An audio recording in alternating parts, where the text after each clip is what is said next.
Prayer unites believers. Unsang mahimo sa pag-ampo? Ang mahimo sa pag-ampo, kaya niya usahon ang mga magtotoo. No? Kaya niya usahon ang mga magtotoo. But pasabot, pwede nga mawala ang panagbingkil sa matag usa, dili pag sinabtanay, mga gitatawag nato na mga division dira sulod sa iglesia nga kung lantawon bitaw nato daghan og mga iglesia nga nagkabahin-bahin. Even sa early church, nakasinati sila mabitaw naglagtugi ay ang katawhan sa Ginoo diha sa Corinto. May tungod kung kinsa gyud ang ilahag yung dapat sundon. Si Jesus ba, si Apollo o si Paul ba?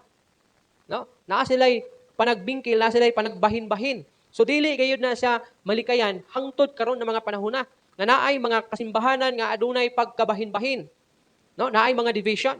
Mabito tong na-share nako doon sa una nga naay simbahan nga dako-dako sa nga simbahan diri sa may bangkal nga tungod ani kanang dunay pagkabahin-bahin, adunay grupo sa mga katawhan sa Ginoo sa mao nga iglesia nga ni Siak no, ni Siak unya sa unahang jutay nagtukod og simbahan. So duha na ilang simbahan, no?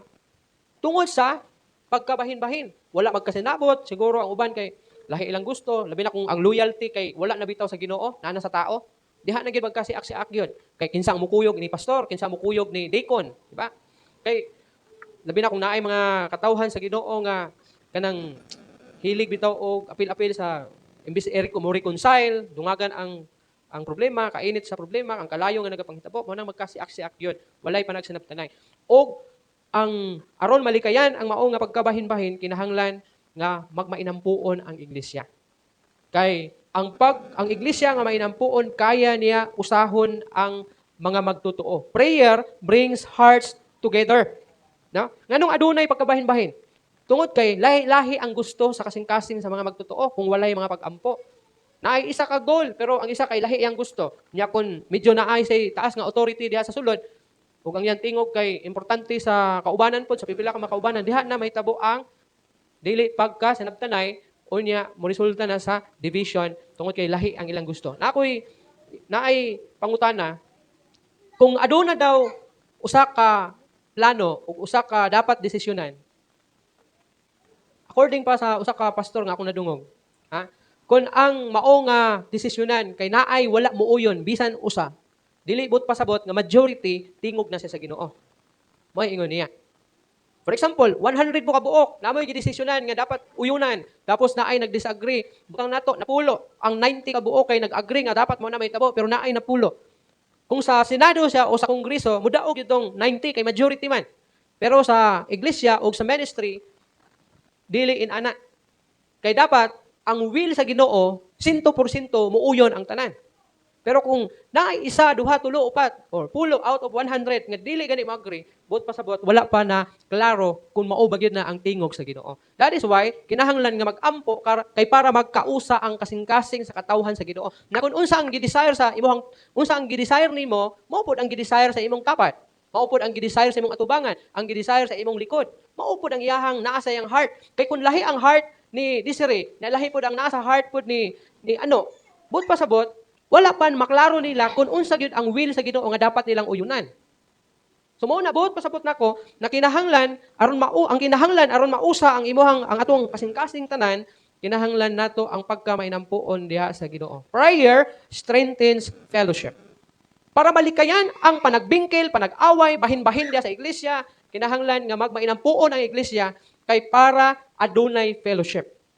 Kay ang iglesia nga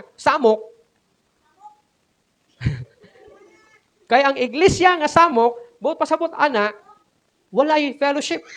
O kay walay fellowship, kulang og mga pag-ampo. Kay ang pag-ampo makapalig-on man sa fellowship sa matag usa.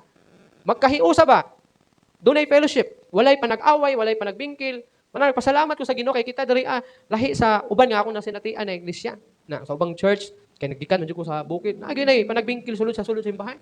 No, kung dili si pastor ang ilang kalaban, ang ilang pong kauban mga kalaban nila. No? Ang isa muhawa kay tungod sa iyang kauban sa church. Unya ang isa pod muhawa kay tungod ni pastor. Nya kung daghan ang against kay pastor, petisyonan na nila dito. Magsulat na sila, pirmahan sa katong di mo uyon, but pasabot majority wala na pastor, tanggal na pastor.